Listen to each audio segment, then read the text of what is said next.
Bonjour Emmanuel, alors nous sommes ici tous les deux pour discuter d'un point qui a été beaucoup abordé dans cette période de confinement des derniers mois, qui est la question du rôle de l'école, des mutations et des changements qu'on a aperçus à ce moment-là.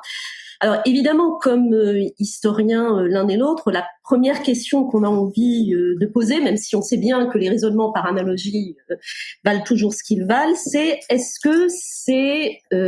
qu'il y a des précédents d'une telle interruption des fonctionnements scolaires entre guillemets normaux dans la période contemporaine? À cette échelle et sur cette durée, non. Non, je crois que dans l'histoire de l'éducation, on va dire de masse, du premier degré, c'est-à-dire à partir de la fin du 19e siècle, il n'y a pas de précédent. Il n'y a pas de précédent, y compris dans les catastrophes les plus longues ou les plus meurtrières, que ce soit les tremblements de terre, que ce soit évidemment les guerres mondiales. Si on prend ces deux derniers cas, 14-18 ou 39-45, il y a bien sûr eu localement des fermetures d'écoles sur les zones occupées. Je pense en 1944 en Alsace, lorsque l'armée allemande se retire et que évidemment les institutions françaises ne peuvent pas remplacer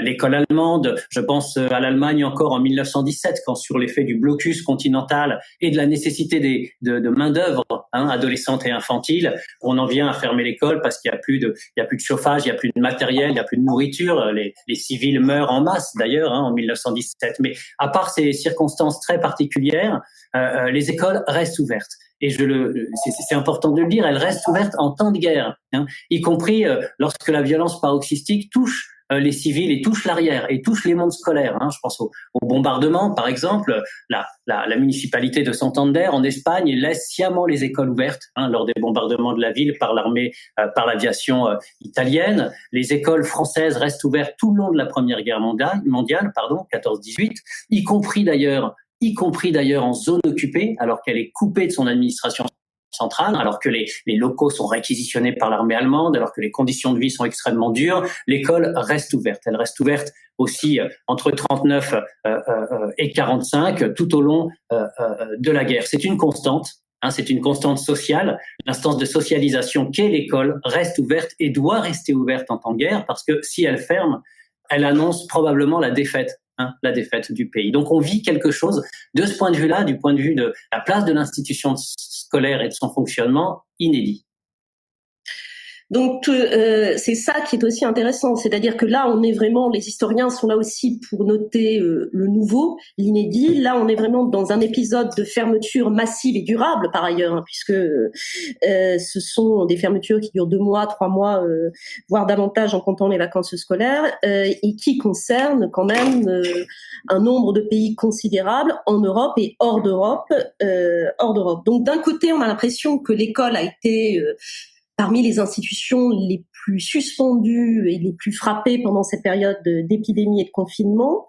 Et en même temps, l'école a continué. Et il y a eu une grande insistance en France, et sans doute pas seulement, sur la nécessité d'une continuité pédagogique et sur la nécessité de maintenir en quelque sorte, même à distance, les rythmes scolaires et des formes de communauté scolaire.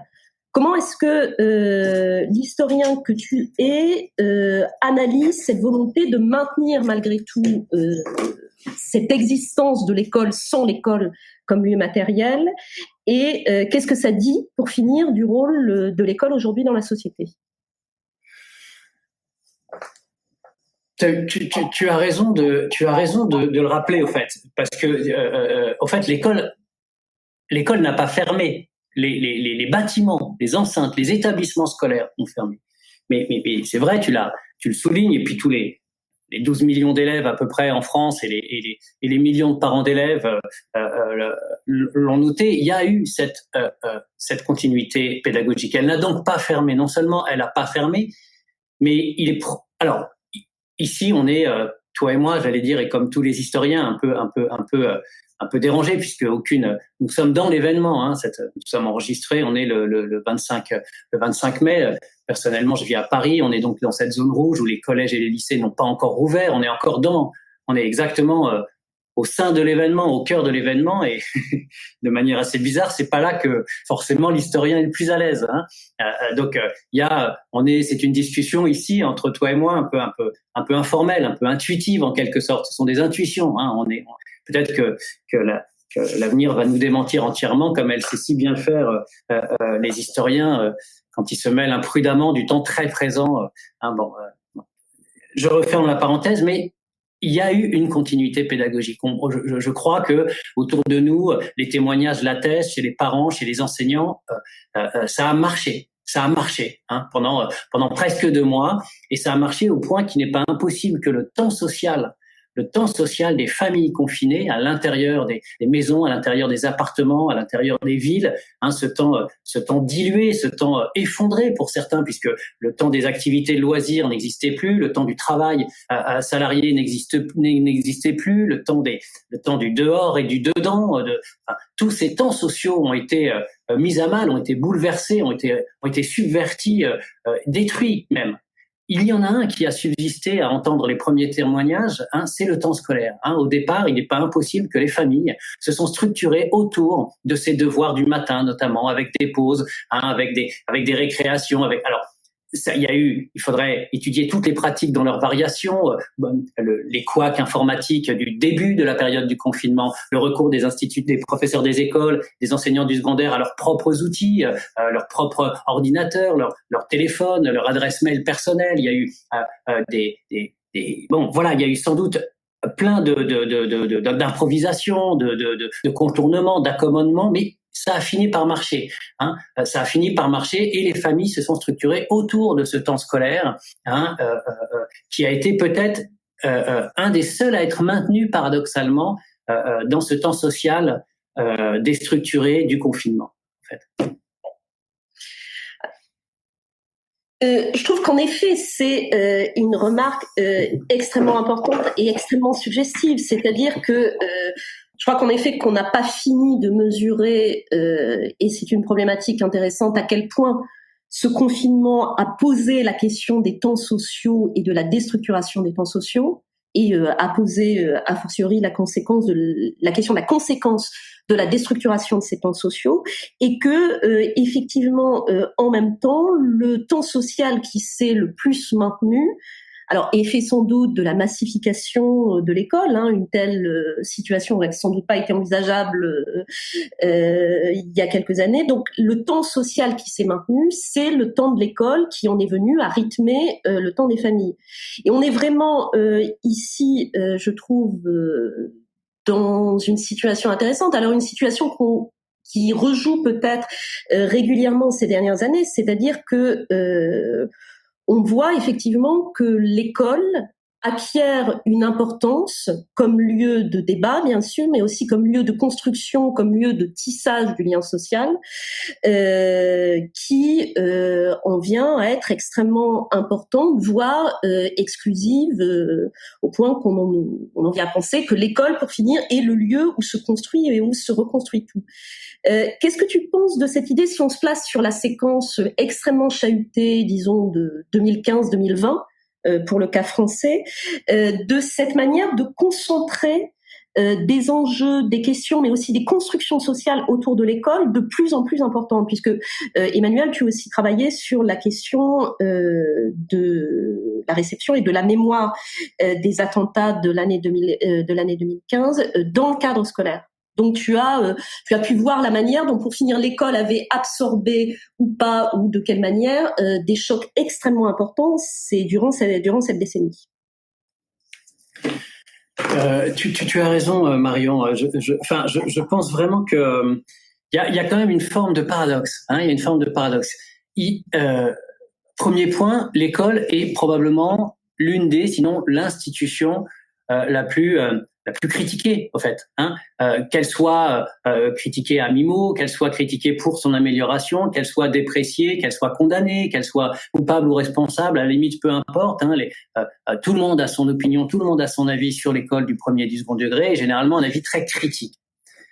Point 2, c'est pourtant, et c'est néanmoins, tu me dis, hein, Marion, si je dis une bêtise, mais la dernière grande institution qui met côte à côte, face à face, mais souvent côte à côte, au fait, l'ensemble de la jeunesse, c'est-à-dire de toutes les classes sociales, au fond, avec les enseignants qui sont et qui ont leur propre identité sociale, mais qui réunit dans un même ensemble l'ensemble de ces populations-là. Il n'y a pas d'autre institution aujourd'hui qui porte cette réunion. Hein.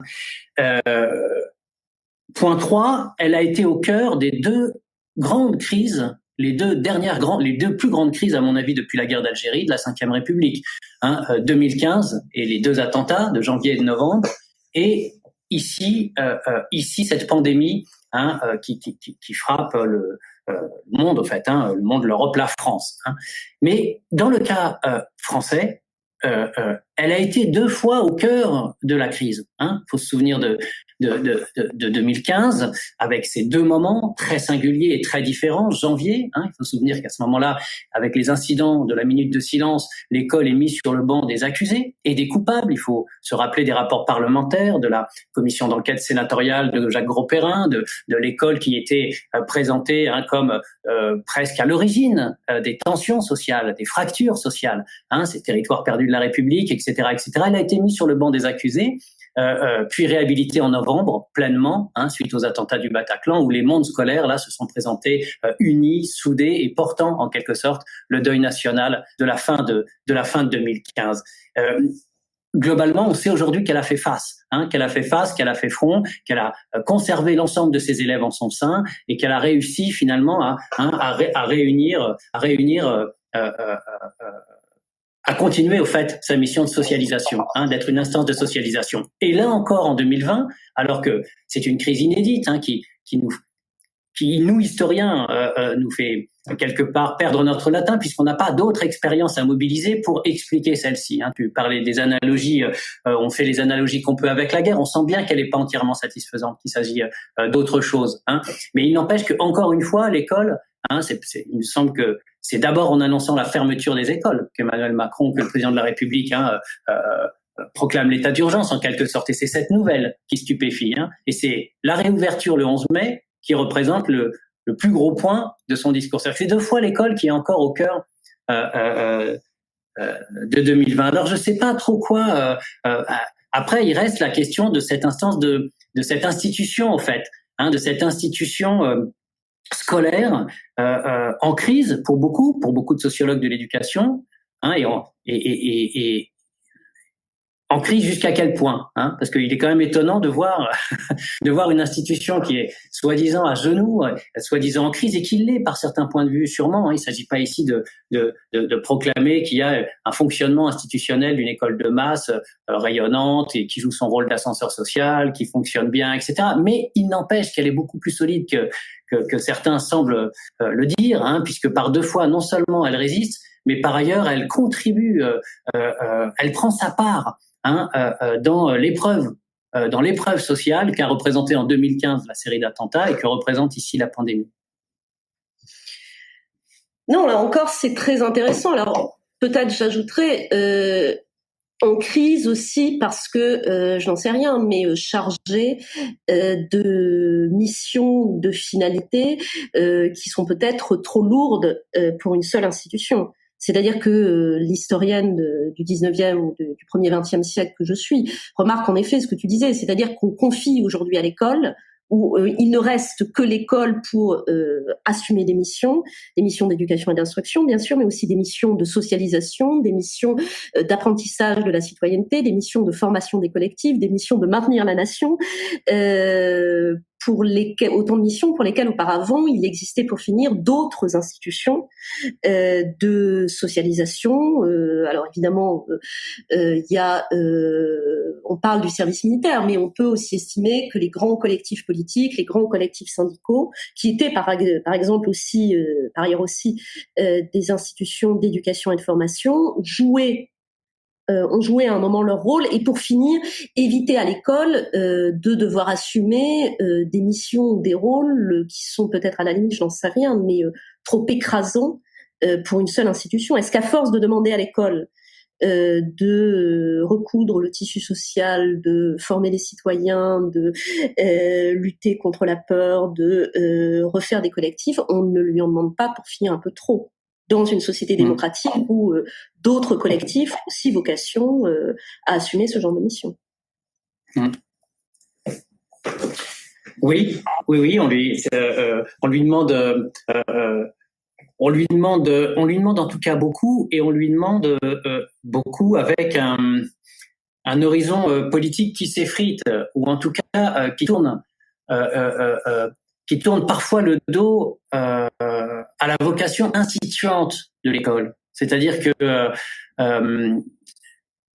bon, il y a deux choses à mon avis. Il y a la crise d'institutions telle que l'a nommé François Dubé, par exemple, avec en même temps on demande à l'école, on l'a bien vu là d'ailleurs dans cette crise pandémique, c'est-à-dire de poursuivre sa mission de donner une norme, en fait, de donner une norme qui dépasse le cadre familial, qui dépasse le cadre c'est-à-dire que l'école est toujours pourvoyeuse de normes, en fait. Elle institue un être ensemble, un être ensemble.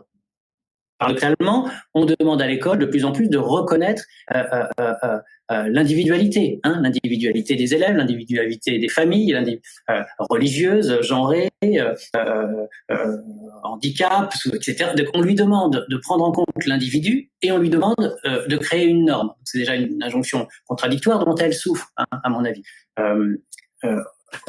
Peut-être aussi que par rapport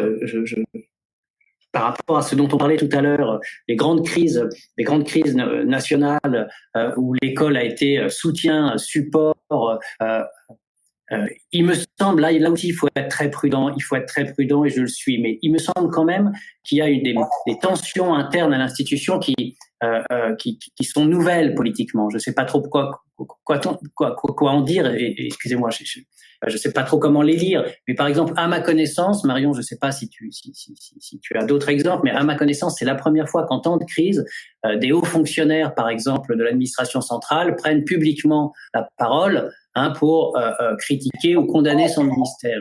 Ça n'est jamais arrivé en 14-18, ça n'est jamais arrivé en 39-45, c'est-à-dire l'institution fait corps. Non seulement elle fait corps, mais elle soutient. On n'imagine pas.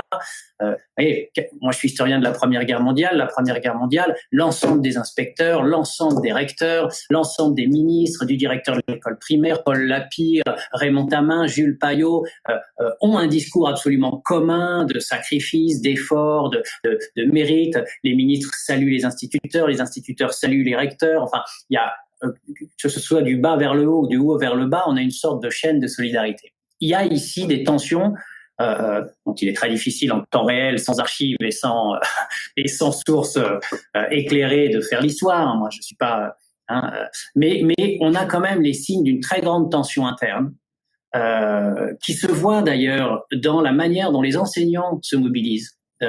Et j'allais dire deux fois, si on reprend 2015 ou 2020, il me semble qu'il y a un point commun.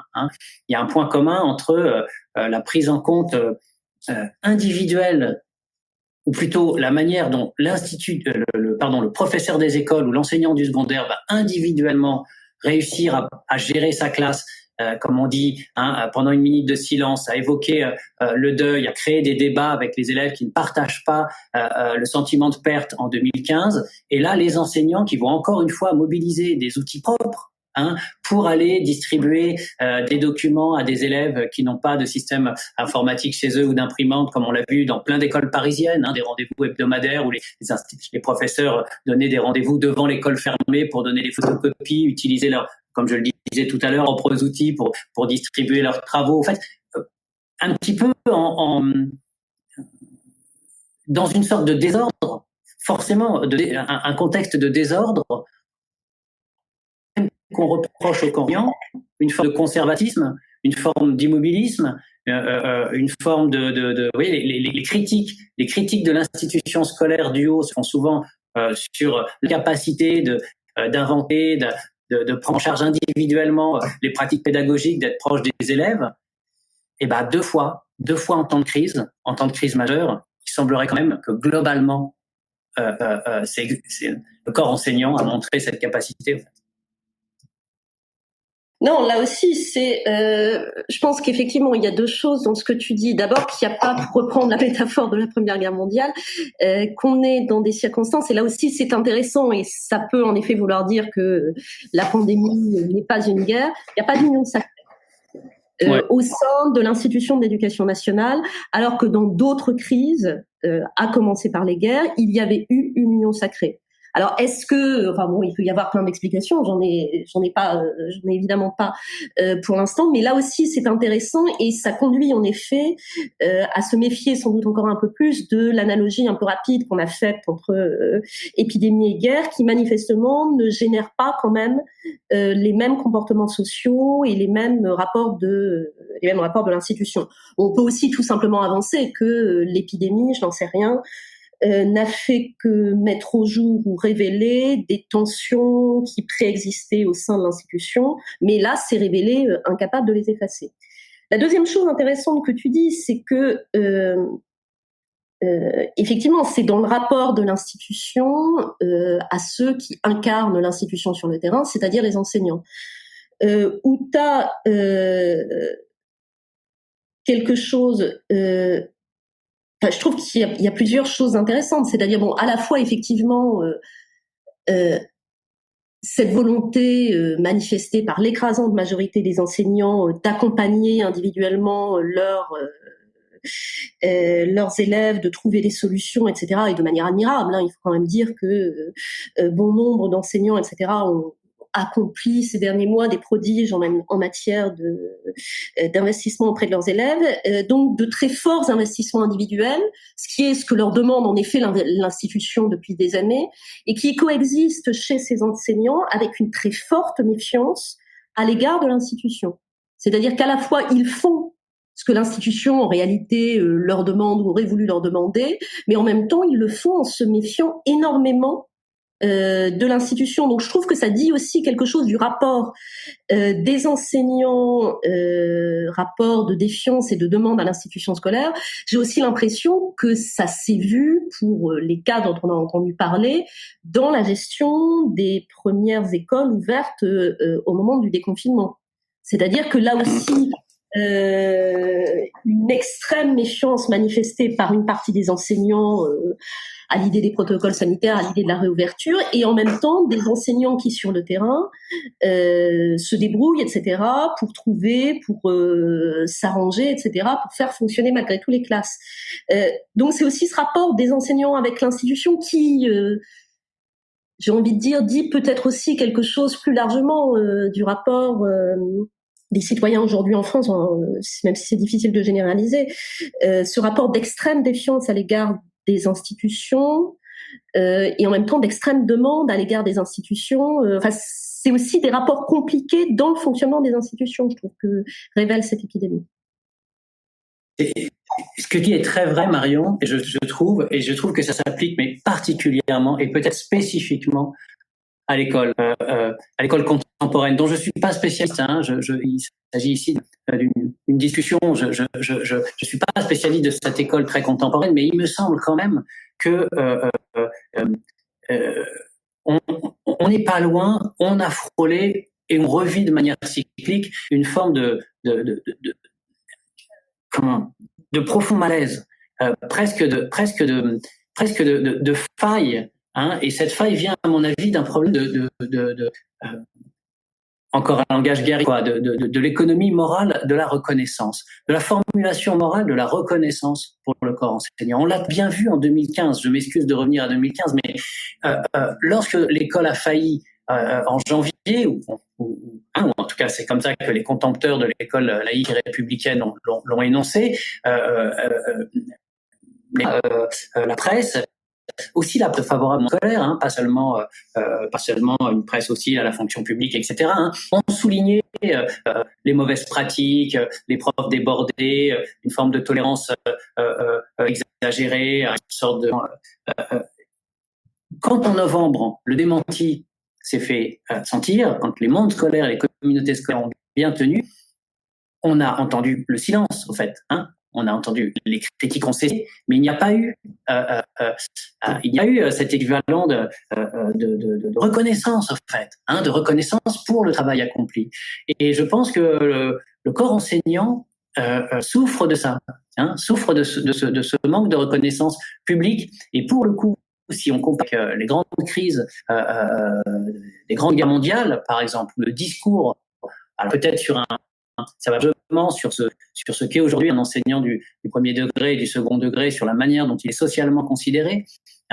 Mais il me semble quand même qu'il y a là quelque chose à penser, y compris au sein de la haute administration. Dans la parole qu'elle énonce, il me semble que sous ce ministre actuel, il y a même un souci. Il y a quand même une question à se poser d'un manque de parole, d'un manque d'énonciation par rapport à l'immense effort d'accomplir, par exemple, l'enseignant du premier et du second degré. Non, je suis tout à fait d'accord avec ce que tu dis. Alors effectivement, économie morale de la reconnaissance, économie morale de la grandeur mais je pense qu'effectivement cette crise pose à plein la question non pas simplement des hochets, comme dirait Napoléon, mais des mots qui permettent à un certain nombre de professions de se sentir grandies et reconnues. Alors, l'historienne de mondes sociaux tout à fait différents sait à quel point c'est important au moment de la bataille du charbon. Donc, au moment où, à la fin de la Seconde Guerre mondiale, en 1944-1945, alors que les Français sont épuisés, on demande aux Français de non seulement de ne pas s'arrêter de travailler, mais de produire toujours plus pour relancer l'économie. Cette demande, elle s'adresse particulièrement à une corporation qui doit absolument produire pour que la France puisse se chauffer, c'est-à-dire les mineurs de charbon. Et on voit bien en effet que pour une corporation épuisée, enjointe à un travail qui là est non seulement très dur mais extrêmement dangereux, on voit bien que la manière de faire accepter, alors de manière précaire, puisque tout ça va finir par se briser, mais de faire accepter quand même, c'est de bâtir tout un système de compensation et de reconnaissance qui n'est pas simplement matériel et financière, mais qui est aussi moral et symbolique. On peut beaucoup se moquer de l'héroïsation du mineur qui, c'est vrai, est très grandiloquente en 1945-46, le mineur héros de la France à ce moment-là, mais on peut pas s'empêcher de penser que cette héroïsation, elle a aussi un sens et elle est, sans que ça soit suffisant, etc., ce qui, à un moment, permet aussi aux institutions, de continuer à fonctionner avec un minimum quand même d'adhésion de la part de leurs propres membres, avoir le sentiment à la fois d'être grandi et de participer à une tâche plus grande que soi. Et on voit bien en effet que là, ce discours, en fait, oui, il y a des années qu'il ne parvient pas à se mettre en place. Et alors, oui, je pense qu'en effet, ce que la crise révèle aussi, c'est l'incapacité, et une fois encore, au-delà des premiers signes, à construire des discours, des représentations qui puissent permettre aux institutions d'avoir le sentiment d'être reconnues. Oui, et j'allais dire qu'on leur fasse confiance. Le mot ici n'est pas neutre, puisque c'est le mot utilisé par le ministre pour qualifier l'école, mais on peut interroger. On peut se demander si c'est pas un usage de compensation, parce que ce que montre bien souvent, la haute administration, mais aussi une partie de la société vis-à-vis de l'école, c'est plutôt la défiance. C'est plutôt la défiance que la confiance. Et c'est très important parce que ce que tu dis de cette parole, de cette reconnaissance morale et de cette confiance, c'est aussi les bases d'une pensée commune pour l'après, pour les réformes, au fait, pour adapter l'école à son temps présent, ce qui est un impératif. On sait très bien qu'il y a toujours un temps de retard entre l'instance de socialisation qui est pensée par une société et que à partir du moment où cette instance de socialisation s'est mise en place, il faut plusieurs années, parfois plusieurs décennies, la société s'est transformée. Donc l'école a toujours un temps de retard. On le sait, on l'a bien vu là d'ailleurs techniquement par l'usage. Voilà, les enseignants se sont rendus compte que beaucoup d'étudiants, et pas seulement parmi les étudiants des classes les plus populaires, n'avaient pas d'ordinateur par exemple, parce qu'ils avaient des téléphones portables et qu'ils utilisaient leur téléphone portable, parfois très cher. Et donc les supports n'étaient pas adaptés aux petits écrans, mais plutôt aux grands écrans. Certains élèves ont appris à envoyer des pièces jointes par mail parce qu'ils étaient déjà eux sur des réseaux sociaux qui faisaient l'économie des. Enfin, oui, on a toujours. Mais tout ça pour dire que c'est normal que l'école ait toujours un temps de retard sur la société, et donc il est normal de penser les réformes. Et j'allais dire, il est normal de les penser surtout en temps de crise. Alors là, par contre, ça c'est une analogie qu'on peut faire sans grand risque. C'est que chaque grande crise sociale s'est traduite par non pas forcément des réformes, mais des projets de réforme. Il leur faut après beaucoup de temps pour être appliqués parce que c'est le système scolaire. Le collège unique, a commencé par le collège unique, qui naît en 1918, des compagnons de l'université, c'est des soldats qui se sont connus dans les tranchées et qui disent que comme les pères se sont battus dans les mêmes tranchées, il est temps que les élèves s'assoient sur les mêmes bancs d'école. Alors il faudra du temps pour que ce collège unique se mette en place, mais qu'il soit pensé politiquement comme possible sous le cartel des gauches en 1924, où il a failli être adopté avant un recul d'Herriot. C'est pas évidemment anodin que le plan Langevin-Wallon, que l'Education Act de 1944 en Grande-Bretagne ou l'Education Act en 1918, ou etc. Enfin, on pourrait faire, si on fait une chronologie des grandes réformes scolaires européennes, on peut à peu près être certain qu'on les adosse à la guerre, à commencer par nos lois Ferry, qui sont adossées, comme on le sait, à l'expérience de la défaite de 70-71. Mais il n'empêche que les temps de crise sont propices à la réforme. Et là, on n'a pas, j'allais dire, il faut attendre un petit peu, mais de même que 2015 n'a pas donné, n'a pas suscité un élan réformateur de grande ampleur, une sorte de Grenelle de l'éducation. Alors il faut du temps pour ça, c'est des cycles longs, peut-être qu'il faudra du temps et qu'il faudra prendre en compte, mais qu'on ne se soit pas adossé à toutes les synergies qu'on a vues se déployer en 2015. Ma crainte est qu'il se passe la même chose pour 2020, c'est-à-dire qu'on voit un ensemble de pratiques inventées par l'administration de contact, les chefs d'établissement, les directeurs d'école, les directrices d'école, qui gèrent elles-mêmes, parfois toutes seules, comme aujourd'hui d'ailleurs. On a délégué aux maires et aux directeurs et directrices d'école primaire le soin d'ouvrir, le soin de choisir les élèves, le soin de sélectionner ceux qui viendraient, ceux qui viendraient pas, les ayants droit, d'appeler les familles. Les enseignants ont téléphoné massivement aux familles. C'est inédit qu'un professeur du premier degré appelle les élèves les parents d'élèves de toute sa classe. C'est inédit, ça se fait pas dans le. Bon, de même que 2015 avait suscité des pratiques pédagogiques nouvelles, l'utilisation d'outils pédagogiques, la projection de cartes hors programme, des débats, le fameux débat scolaire, cette pratique si difficile qui a été largement déployée en janvier d'ailleurs comme en novembre 2015. De même là, il y a eu des pratiques pédagogiques à mon avis ou des liens entre les familles et les enseignants qui se sont. Et peut-être qu'on pourrait s'adosser aussi sur ce que révèlent ces crises, sur ce que créent ces crises, sur les inventions, sur les accommodements, sur les contournements, et sur ce qui se maintient et ce qui fait école en quelque sorte, pour penser les réformes autrement que par la défiance ou que par l'initiative, promotion de l'initiative individuelle, parce que c'est au sein de l'institution et collectivement que les efforts se sont faits. Non, et pour terminer, pour synthétiser, oui, je pense que tu viens de dire là encore des choses extrêmement importantes, c'est-à-dire que il y a deux enjeux à la limite et qui sont intimement liés, qui se posent. On va pas spéculer sur un hypothétique monde d'après, mais qui se pose pour aujourd'hui. C'est-à-dire comment faire en sorte que cette prolifération d'initiatives individuelles qui à un moment a répondu à une demande sociale n'en reste pas justement à la prolifération d'initiatives individuelles, mais nourrissent un élan véritablement réformateur au sens que les socialistes, par exemple, donnaient à ce terme à la fin du XIXe siècle, c'est-à-dire des réformes qui soient démocratiques et appropriées par ceux qui en sont les premiers acteurs et qui ne soient pas imposées de manière démocratique. Donc comment on passe de l'initiative individuelle à l'élan réformateur sans en rester à l'éperpillement ou à la parcellisation, parce que le risque aussi est que, au contraire, cette période, elle augmente les formes d'éparpillement au sein de l'institution et que celles-ci deviennent encore plus anomiques. Donc, comment créer un élan réformateur? Et la deuxième question qui se pose pour l'école, mais qui me semble-t-il se pose aussi pour bien d'autres secteurs de la société, c'est comment, en effet, on essaie de se sortir de ce rapport schizophrénique qui est à la fois d'extrême défiance à l'égard des institutions, et ça on l'a vu je pense pendant toute cette crise, et en même temps d'extrême demande d'engagement et de confiance, d'engagement et de demande à l'égard de cette institution pour recréer de la confiance.